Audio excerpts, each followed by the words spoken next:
대구시와 경상북도가 행정통합 논의를 전국에서 가장 먼저 시작했다며 통합에 사활을 걸고 있습니다.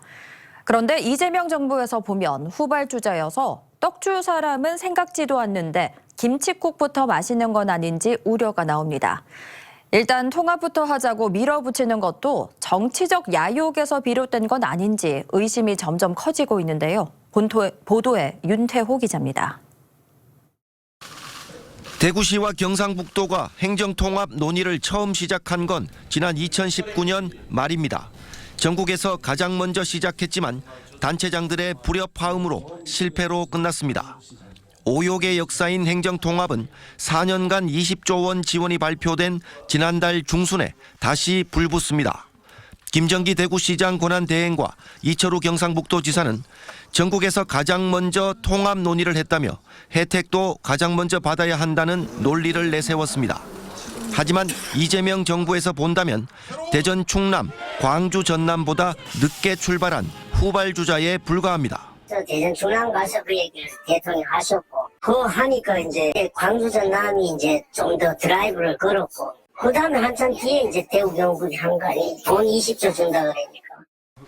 대구 경북은 선택지에 없었는데 갑자기 튀어나왔다는 조롱 섞인 불만이 여권 내부와 통합을 추진 중인 다른 지자체에서 나오는 걸로 전해졌습니다.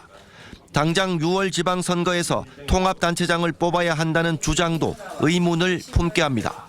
20조 원 지원 기준이 이번 지방선거라는 건 어디에서도 찾아볼 수 없습니다. 오히려 불안을 부추겨 속도 경쟁의 명분으로 삼고 있다는 비판이 나옵니다. 정치인이 이게 책임을 질 수가 없잖아요. 그냥 책임을 지는 흉내는 낼 수는 있지만 근본적으로 그 결과에 대한 책임은 오롯이 시도민한테 결과하는 것이죠.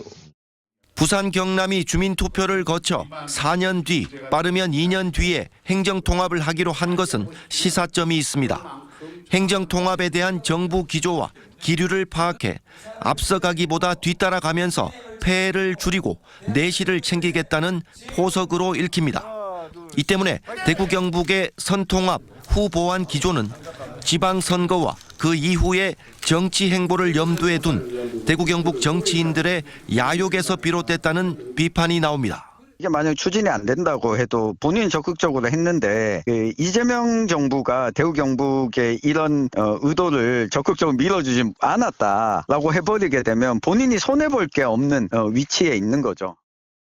무엇을 위한, 누구를 위한 행정통합인지 그 근원적인 물음 앞에 의심과 우려, 비판이 점점 자리를 넓혀가고 있습니다. MBC 뉴스 윤태호입니다.